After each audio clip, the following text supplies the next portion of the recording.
लीजिए सुनिए मुंशी प्रेमचंद के लिखे उपन्यास कर्मभूमि के 17वें भाग को मेरी यानी समीर गोस्वामी की आवाज में। अमरकांत खादी बेच रहा है। 3 बजे होंगे। लू चल रही है। बगुले उठ रहे हैं। दुकानदार दुकानों पर सो रहे हैं। रईस महलों में सो रहे हैं। मजूर पेड़ों के नीचे सो रहे हैं और अमर खादी का गट्ठा लादे पसीने में तर, चेहरा सुर्ख, आंखें लाल, गली गली घूमता फिरता है। एक वकील साहब ने खस का पर्दा उठाकर देखा और बोले, अरे यार, ये क्या गजब करते हो? म्यूनिसिपल कमिश्नरी की तो लाज रखते, सारा भद्द कर दिया। क्या कोई मजूर नहीं मिलता था? अमर ने गट्ठा लिए लिए कहा, मजूरी करने से म्यूनिसिपल कमिश्नरी की शान में बट्टा नहीं लगता। बट्टा लगता है धोखेधड़ी की कमाई खाने से। यहां धोखेधड़ी की कमाई खाने वाला कौन है भाई? क्या वकील, डॉक्टर, प्रोफेसर, सेठ, साहूकार धोखेधड़ी की कमाई खाते हैं? ये उनके दिल से पूछिए। मैं किसी को क्यों बुरा कहूं? आखिर आपने कुछ समझकर ही तो ये फिक्रा चुस्त किया है। अगर आप मुझसे कुछ पूछना ही चाहते हैं तो मैं कह सकता हूं, हां, खाते हैं। एक आदमी 10 रुपए में गुजर करता है, दूसरे को 10,000 क्यों चाहिए? ये धांधली उसी वक्त तक चलेगी जब तक जनता की आंखें बंद हैं। क्षमा कीजिएगा, एक आदमी पंखे की हवा खाए और खस खाने में बैठे और दूसरा आदमी दोपहर की धूप में तपे, ये न न्याय है न धर्म, ये धांधली है। छोटे बड़े तो भाई साहब हमेशा रहे हैं और हमेशा रहेंगे। सबको आप बराबर नहीं कर सकते। मैं दुनिया का ठेका नहीं लेता। अगर न्याय अच्छी चीज है तो वो इसलिए खराब नहीं हो सकती कि लोग उसका व्यवहार नहीं करते। इसका आशय यह है कि आप व्यक्तिवाद को नहीं मानते, समष्टिवाद के कायल हैं। मैं किसी वाद का कायल नहीं, केवल न्यायवाद का पुजारी हूं। तो अपने पिताजी से बिल्कुल अलग हो गए। पिताजी ने मेरी जिंदगी भर का ठेका नहीं लिया। अच्छा, लाइए देखें आपके पास क्या क्या चीजें हैं। अमरकांत ने इन महाशय के हाथ 10 रुपए के कपड़े बेचे। अमर आजकल बड़ा क्रोधी, बड़ा कटुभाषी, बड़ा उद्दंड हो गया है। हरदम उसकी तलवार म्यान के बाहर रहती है। बात बात पर उलझता है। फिर भी उसकी बिक्री अच्छी होती है। रुपया, सवा रुपया रोज मिल जाता है। त्यागी 2 प्रकार के होते हैं। एक वो जो त्याग में आनंद मानते हैं, जिनकी आत्मा को त्याग में संतोष और पूर्णता का अनुभव होता है, जिनके त्याग में उदारता और सौजन्य है। दूसरे वो जो दिल जले त्यागी होते हैं, जिनका त्याग अपनी परिस्थितियों से विद्रोह मात्र है, जो अपने न्याय पथ पर चलने का तावान संसार से लेते हैं, जो खुद जलते हैं इसलिए दूसरों को भी जलाते हैं। अमर इसी तरह का त्यागी था। स्वस्थ आदमी अगर नीम की पत्ती चबाता है तो अपने स्वास्थ्य को बढ़ाने के लिए वो शौक से पीसता है और शौक से पीता है, पर रोगी वही पत्तियां पीता है तो नाक से कोड़कर, मुंह बनाकर, झुंझलाकर और अपनी तकदीर को रोकर। सुखदा जज साहब की पत्नी की सिफारिश से बालिका विद्यालय में 50 रुपए पर नौकर हो गई है। अमर दिल खोलकर तो कुछ कह नहीं सकता, पर मन में जलता रहता है। घर का सारा काम, बच्चे को संभालना, रसोई पकाना, जरूरी चीज बाजार से मंगाना, ये सब उसके मत्थे है। सुखदा घर के कामों के नगीच नहीं जाती। अमर आम कहता है तो सुखदा इमली कहती है। दोनों में हमेशा खटपट होती रहती है। सुखदा इस दरिद्रावस्था में भी उस पर शासन कर रही है। अमर कहता है आधा सेर दूध काफी है। सुखदा कहती है सेर भर आएगा और सेर भर ही मंगाती है। वो खुद दूध नहीं पीता, इस पर भी रोज लड़ाई होती है। वो कहता है हम गरीब हैं, मजूर हैं, हमें मजदूरों की तरह रहना चाहिए। वो कहती है हम मजूर नहीं हैं, न मजूरों की तरह रहेंगे। अमर उसको अपने आत्म विकास में बाधक समझता है और उस बाधा को हटा न सकने के कारण भीतर ही भीतर कुढ़ता है। एक दिन बच्चे को खांसी आने लगी। अमर बच्चे को लेकर एक होम्योपैथ के पास जाने को तैयार हुआ। सुखदा ने कहा, बच्चे को मत ले जाओ, हवा लगेगी, डॉक्टर को बुला लाओ, फीस ही तो लेगा। अमर को मजबूर होकर डॉक्टर बुलाना पड़ा। तीसरे दिन बच्चा अच्छा हो गया। एक दिन खबर मिली लाला समरकांत को ज्वर आ गया है। अमरकांत इस महीने भर में एक बार भी घर न गया था। ये खबर सुनकर भी न गया। वो मरे या जिए उसे क्या करना है। उन्हें अपना धन प्यारा है, उसे छाती से लगाए रखें, और उन्हें किसी की जरूरत ही क्या। पर सुखदासी न रहा गया। वो उसी वक्त नैना को साथ लेकर चल दी। अमर मन में जल भुनकर रह गया। समरकांत घर वालों के सिवा और किसी के हाथ का भोजन न ग्रहण करते थे। कई दिन तो उन्होंने केवल दूध पर काटे, फिर कई दिन फल खाकर रहे। लेकिन रोटी दाल के लिए जी तरसता रहा था। नाना पदार्थ बाजार में भरे थे, पर रोटियां कहाँ। एक दिन उनसे न रहा गया। रोटियां पकाई और हवस में आकर कुछ ज्यादा खा गए। अजीर्ण हो गया। एक दिन दस्त आए, दूसरे दिन ज्वर हो आया। फलाहार से कुछ तो पहले गल चुके थे, 2 दिन की बीमारी ने लस्त कर दिया। सुखदा को देखकर बोले, अभी क्या आने की जल्दी थी बहू? 2-4 दिन और देख लेती, तब तक ये धन का सांप उड़ गया होता। वो लौंडा समझता है मुझे अपने बाल बच्चों से धन प्यारा है। किसके लिए उसका संचय किया था? अपने लिए। तो बाल बच्चों को क्यों जन्म दिया? उसी लौंडे को जो आज मेरा शत्रु बना हुआ है, छाती से लगाए क्यों ओझे सियानों वेदों हकीमों के पास दौड़ा फिरा? खुद कभी अच्छा नहीं खाया, अच्छा नहीं पहना, किसके लिए? कृपण बना, बेईमानी की, दूसरों की खुशामद की, अपनी आत्मा की हत्या की, किसके लिए? जिसके लिए चोरी की, वही आज मुझे चोर कहता है। सुखदा सिर झुकाए खड़ी रोती रही। लालाजी ने फिर कहा, मैं जानता हूं जैसे ईश्वर ने हाथ दिए हैं वो दूसरों का मोहताज नहीं हो सकता। इतना मूर्ख नहीं हूं। लेकिन माँ बाप की तो कामना यही होती है कि उनकी संतान को कोई कष्ट न हो। जिस तरह उन्हें मरना पड़ा, उसी तरह उनकी संतान को मरना न पड़े। जिस तरह उन्हें धक्के खाने पड़े, कर्म अकर्म सब करने पड़े, वे कठिनाइयां उसकी संतान को न झेलनी पड़े। दुनिया उन्हें लोभी स्वार्थी कहती है, उनको परवाह नहीं होती। लेकिन जब अपनी ही संतान अपना अनादर करे तब सोचो, अभागे बाप के दिल पर क्या बीतती है। उसे मालूम होता है सारा जीवन निष्फल हो गया। जो विशाल भवन एक एक ईंट जोड़कर खड़ा किया था, जिसके लिए क्वार की धूप और माघ की वर्षा सब झेली, वो ढह गया और उसके ईंट पत्थर सामने बिखरे पड़े हैं। वो घर नहीं ढह गया, वो जीवन ढह गया। संपूर्ण जीवन की कामना ढह गई। सुखदा ने बालक को नैना की गोद से लेकर ससुर की चारपाई पर सुला दिया और पंखा झलने लगी। बालक ने बड़ी बड़ी सजग आंखों से बूढ़े दादा की मूछें देखी और उनके वहां रहने का कोई विशेष प्रयोजन न देखकर उन्हें उखाड़कर फेंक देने के लिए उद्यत हो गया। दोनों हाथों से मूछें पकड़कर खींची। लालाजी ने सीसी तो की, पर बालक के हाथों को हटाया नहीं। हनुमान ने भी इतनी निर्दयता से लंका के उद्यानों का विध्वंस न किया होगा। फिर भी लालाजी ने बालक के हाथों से मूछें नहीं छुड़ाई। उनकी कामनाएं जो पड़ी एड़ियां रगड़ रही थी, इस स्पर्श से जैसे संजीवनी पा गई। उस स्पर्श में कोई ऐसा प्रसाद, कोई ऐसी विभूति थी। उनके रोम रोम में समाया हुआ बालक जैसे मथित होकर नवनीत की भांति प्रत्यक्ष हो गया। 2 दिन सुखदा अपने नए घर न गई, पर अमरकांत पिता को देखने एक बार भी न आया। सिल्लो भी सुखदा के साथ चली गई थी। शाम को आता, रोटियां पकाता, खाता और कांग्रेस दफ्तर या नौजवान सभा के कार्यालय में चला जाता। कभी किसी आम जलसे में बोलता, कभी चंदा उगाहता। तीसरे दिन लालाजी उठ बैठे। सुखदा दिन भर तो उनके पास रही। संध्या समय उनसे विदा मांगी। लालाजी स्नेह भरी आंखों से देखकर बोले, मैं जानता कि तुम मेरी तीमारदारी ही के लिए आई हो तो 10-5 दिन पड़ा रहता बहू। मैंने तो जानबूझकर कोई अपराध नहीं किया, लेकिन कुछ अनुचित हुआ हो तो उसे क्षमा करो। सुखदा का जी हुआ मान त्याग दे, पर इतना कष्ट उठाने के बाद जब अपनी गृहस्थी कुछ कुछ जम चली थी, यहां आना कुछ अच्छा न लगता था। फिर वो वहां स्वामिनी थी, घर का संचालन उसके अधीन था। वहां की एक एक वस्तु में अपनापन भरा हुआ था। एक एक तृण में उसका स्वाभिमान झलक रहा था। एक एक वस्तु में उसका अनुराग अंकित था। एक एक वस्तु पर उसकी आत्मा की छाप थी, मानो उसकी आत्मा ही प्रत्यक्ष हो गई हो। यहाँ की कोई वस्तु उसके अभिमान की वस्तु न थी। उसकी स्वामिनी कल्पना सब कुछ होने पर भी तुष्टि का आनंद न पाती थी।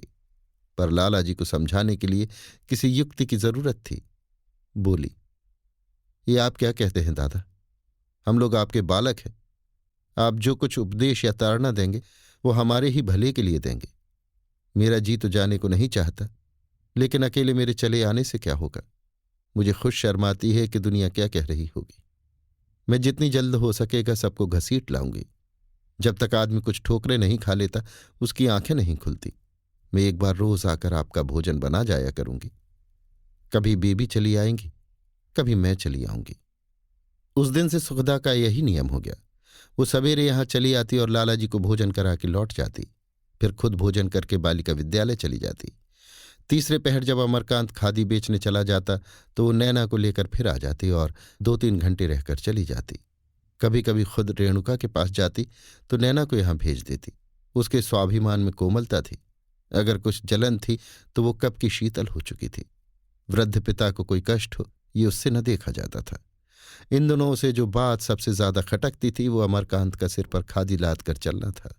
वो कई बार इस विषय पर उनसे झगड़ा कर चुकी थी, पर उसके कहने से वो और जिद पकड़ लेते थे, इसलिए उसने कहना सुनना छोड़ दिया था। पर एक दिन घर जाते समय उसने अमरकांत को खादी का गट्ठर लिए देख लिया। उस समय मोहल्ले की एक महिला भी उसके साथ थी। सुखदा मानो धरती में गड़ गई। अमर ज्यों ही घर आया उसने यही विषय छेड़ दिया। मालूम तो हो गया कि तुम बड़े सत्यवादी हो, दूसरों के लिए भी कुछ रहने दोगे या सब तुम ही ले लोगे? अब तो संसार में परिश्रम का महत्व सिद्ध हो गया, अब तो बक्शा लादना छोड़ो। तुम्हें शर्म ना आती हो, लेकिन तुम्हारी इज्जत के साथ मेरी इज्जत भी तो बंधी हुई है। तुम्हें कोई अधिकार नहीं है कि तुम यूं मुझे अपमानित करते फिरो। अमर तो कमर कसे तैयार था ही। बोला, ये तो मैं जानता हूं कि मेरा अधिकार कुछ नहीं है, लेकिन क्या ये पूछ सकता हूं कि तुम्हारे अधिकारों की भी सीमा है या वो असीम है? मैं ऐसा कोई काम नहीं करती जिसमें तुम्हारा अपमान हो। अगर मैं कहूं कि जिस तरह मेरी मजदूरी करने से तुम्हारा अपमान होता है उसी तरह तुम्हारी नौकरी करने से मेरा अपमान होता है तो शायद तुम्हें विश्वास ना आएगा। तुम्हारे मान अपमान का कांटा संसार भर से निराला हो तो मैं लाचार हूं। मैं संसार का गुलाम नहीं हूं। अगर तुम्हें वो गुलामी पसंद है तो शौक से करो, तो मुझे मजबूर नहीं कर सकती। नौकरी ना करूं तो तुम्हारे रुपए 20 आने रोज में घर का खर्च निभेगा? मेरा ख्याल है कि इस मुल्क में 90% आदमियों को इससे भी कम में गुजर करना पड़ता है। मैं उन 90% वालों में नहीं, शेष 10% वालों में हूं। मैंने तुमसे अंतिम बार कह दिया कि तुम्हारा बच्चा ढोना मुझे असह्य है, और अगर तुमने ना माना तो मैं अपने हाथों वो बच्चा जमीन पर गिरा दूंगी। इससे ज्यादा मैं कुछ कहना या सुनना नहीं चाहती। इधर 1.5 महीने से अमरकांत सकीना के घर न गया था। याद उसकी रोज आती पर जाने का अवसर न मिलता। 15 दिन गुजर जाने के बाद उसे शर्म आने लगी कि वो पूछेगी, इतने दिनों क्यों नहीं आए? तो क्या जवाब दूंगा? इस शर्मा शर्मी में वो 1 महीना और न गया। यहां तक कि आज सकीना ने उसे एक कार्ड लिखकर खैरियत पूछी थी और फुर्सत हो तो 10 मिनट के लिए बुलाया था। आज अम्मा जान बिरादरी में जाने वाली थी। बातचीत करने का अच्छा मौका था। इधर अमरकांत इस जीवन से ऊब उठा था। सुखदा के साथ जीवन कभी सुखी नहीं हो सकता। इधर इन 1.5-2 महीनों में उसे काफी परिचय मिल गया था। वो जो कुछ है वही रहेगा, ज्यादा तब्दील नहीं हो सकता। सुखदा भी जो कुछ है वही रहेगी। फिर सुखी जीवन की आशा कहाँ? दोनों की जीवन धारा अलग, आदर्श अलग, मनोभाव अलग। केवल विवाह प्रथा की मर्यादा निभाने के लिए वो अपना जीवन धूल में नहीं मिला सकता, अपनी आत्मा के विकास को नहीं रोक सकता। मानव जीवन का उद्देश्य कुछ और भी है, खाना कमाना और मर जाना नहीं। वो भोजन करके आज कांग्रेस दफ्तर न गया। आज उसे अपनी जिंदगी की सबसे महत्वपूर्ण समस्या को हल करना था। इसे अब वो और नहीं टाल सकता। बदनामी की क्या चिंता? दुनिया अंधी है और दूसरों को अंधा बनाए रखना चाहती है। जो खुद अपने लिए नई राह निकालेगा उस पर संकीर्ण विचार वाले हंसे तो क्या आश्चर्य। उसने खद्दर की 2 साड़ियां उसे भेंट देने के लिए ले लीं और लपका हुआ जा पहुंचा। सकीना उसकी राह देख रही थी। कुंडी खटकते ही द्वार खोल दिया और हाथ पकड़कर बोली, तुम तो मुझे भूल ही गए। इसी का नाम मोहब्बत है। अमर ने लज्जित होकर कहा, यह बात नहीं है सकीना। एक लम्हे के लिए भी तुम्हारी याद दिल से नहीं उतरती। पर इधर बड़ी परेशानियों में फंसा रहा। मैंने सुना था, अम्मा कहती थी, मुझे यकीन ना आता था कि तुम अपने अब्बा जान से अलग हो गए। फिर यह भी सुना कि तुम सिर पर खद्दर लाद कर बेचते हो। मैं तो तुम्हें कभी सिर पर बोझ न लादने देती। मैं गठरी अपने सिर पर रखती और तुम्हारे पीछे पीछे चलती। मैं यहां आराम से पड़ी थी और तुम इस धूप में कपड़े लादे फिरते थे। मेरा दिल तड़प तड़प कर रह जाता था। कितने प्यारे मीठे शब्द थे, कितने कोमल स्नेह में डूबे हुए। सुखदा के मुख से भी कभी ये शब्द निकले? वो तो केवल शासन करना जानती है। उसको अपने अंदर ऐसी शक्ति का अनुभव हुआ कि वो उसका चौगना बोझ लेकर चल सकता है, लेकिन वो सकीना के कोमल हृदय को आघात नहीं पहुंचाएगा। आज से वो गट्ठर लाद कर नहीं चलेगा। बोला, दादा की खुदगर्जी पर दिल जल रहा था सकीना। वो समझते होंगे मैं उनकी दौलत का भूखा हूं। मैं उन्हें और उनके दूसरे भाइयों को दिखा देना चाहता था कि मैं कड़ी से कड़ी मेहनत कर सकता हूं। दौलत की मुझे परवाह नहीं है। सुखदा उस दिन मेरे साथ आई थी, लेकिन एक दिन दादा ने झूठ मूठ कहला दिया मुझे बुखार हो गया है, बस वहां पहुंच गई। तब से दोनों वक्त उनका खाना पकाने जाती है। सकीना ने सरलता से पूछा, तो क्या ये भी तुम्हें बुरा लगता है? बूढ़े आदमी अकेले घर में पड़े रहते हैं, अगर वो चली जाती हैं तो क्या बुराई करती हैं? उनकी इस बात से तो मेरे दिल में उनकी इज्जत हो गई। अमर ने खिसिया कर कहा, ये शराफत नहीं है सकीना, उनकी दौलत है, मैं तुमसे सच कहता हूं। जिसने कभी झूठों मुझसे नहीं पूछा तुम्हारा जी कैसा है, वो उनकी बीमारी की खबर पाते ही बेकरार हो जाए, ये बात समझ में नहीं आती। उनकी दौलत उसे खींच ले जाती है और कुछ नहीं। मैं अब इस नुमाइश की जिंदगी से तंग आ गया हूं सकीना। मैं सच कहता हूं पागल हो जाऊंगा। कभी कभी जी में आता है सब छोड़ छाड़ कर भाग जाऊं, ऐसी जगह भाग जाऊं जहां लोगों में आदमियत हो। आज तुम्हें फैसला करना पड़ेगा सकीना। चलो कहीं छोटी सी कुटी बना लें और खुद गर्जी की दुकान से अलग मेहनत मजदूरी करके जिंदगी बसर करें। तुम्हारे साथ रहकर फिर मुझे किसी चीज की आरजू नहीं रहेगी। मेरी जान मोहब्बत के लिए तड़प रही है, उस मोहब्बत के लिए नहीं जिसकी जुदाई में विसाल है, बल्कि जिसकी विसाल में भी जुदाई है। मैं वो मोहब्बत चाहता हूं जिसमें ख्वाहिश है, लज्जत है। मैं बोतल की सुर्ख शराब पीना चाहता हूं, शायरों की ख्याली शराब नहीं। उसने सकीना को छाती से लगा लेने के लिए अपनी तरफ खींचा। उसी वक्त द्वार खुला और पठानें अंदर आई। सकीना एक कदम पीछे हट गई। अमर भी जरा पीछे खिसक गया। सहसा उसने बात बनाई, आज कहाँ चली गई थी अम्मा? मैं ये साड़ियां देने आया था। तुम्हें मालूम तो होगा ही, मैं अब खद्दर बेचता हूं। पठानिन ने साड़ियों का जोड़ा लेने के लिए हाथ नहीं बढ़ाया। उसका सूखा पिचका हुआ मुंह तमतमा उठा। सारी झुर्रियां, सारी सिकुड़नें जैसे भीतर की गर्मी से तन उठी। गली बुझी हुई आंखें जैसे जल उठी। आंखें निकाल कर बोली, होश में आ छोकरे, ये साड़ियां ले जाकर अपनी बीबी बहन को पहना। यहां तेरी साड़ियों के भूखे नहीं है। तुझे शरीफजादा और साफ दिल समझकर तुझसे अपनी गरीब का दुखड़ा कहती थी। ये न जानती थी कि तू ऐसे शरीफ बाप का बेटा होकर शोहदापन करेगा। बस अब मुंह न खोलना, चुपचाप चला जा, नहीं आंख निकलवा लूंगी। तू है किस घमंड में? अभी एक इशारा कर दूं तो सारा मोहल्ला जमा हो जाए। हम गरीब हैं, मुसीबत के मारे हैं, रोटियों के मोहताज हैं। जानता है क्यों? इसलिए कि हमें आबरू प्यारी है। खबरदार जो इधर का रुख किया, मुंह में कालिख लगाकर चला जा। अमर पर फालिज गिर गया। पहाड़ टूट पड़ा, वज्रपात हो गया। इन वाक्यों से उसके मनोभावों का अनुमान हम नहीं कर सकते। जिनके पास कल्पना है वो कुछ अनुमान कर सकते हैं। वो जैसे संज्ञा शून्य हो गया, मानो पाषाण प्रतिमा हो। 1 मिनट तक वो इसी दशा में खड़ा रहा, फिर दोनों साड़ियां उठा ली और गोली खाए जानवर की भांति सिर लटकाए लड़खड़ाता हुआ द्वार की ओर चला। सहसा सकीना ने उसका हाथ पकड़कर रोते हुए कहा, बाबूजी, मैं भी तुम्हारे साथ चलती हूं।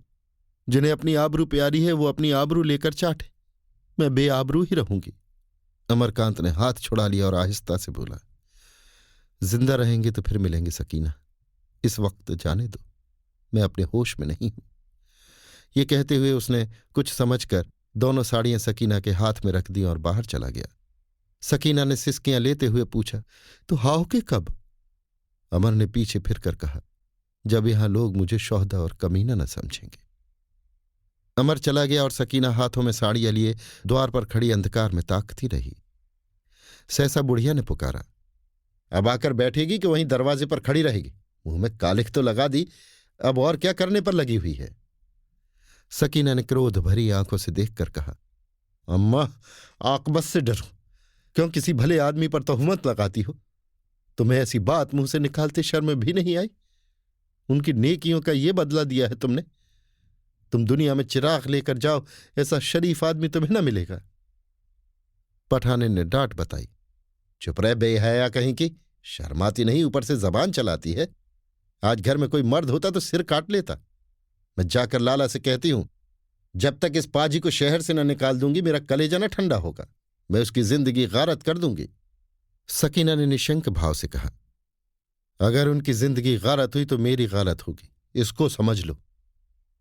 बुढ़िया ने सकीना का हाथ पकड़कर इतने जोर से अपनी तरफ घसीटा कि वो गिरते गिरते बची और उसी दम घर से बाहर निकलकर द्वार की जंजीर बंद कर दी। सकीना बार बार पुकारती रही, पर बुढ़िया ने पीछे फिरकर भी न देखा। वो बेजान बुढ़िया, जिसे एक एक पग रखना दूभर था, इस वक्त आवेश में दौड़ी लाला समरकांत के पास चली जा रही थी। अभी आप सुन रहे थे मुंशी प्रेमचंद के लिखे उपन्यास कर्मभूमि के 17वें भाग को मेरी यानी समीर गोस्वामी की आवाज में।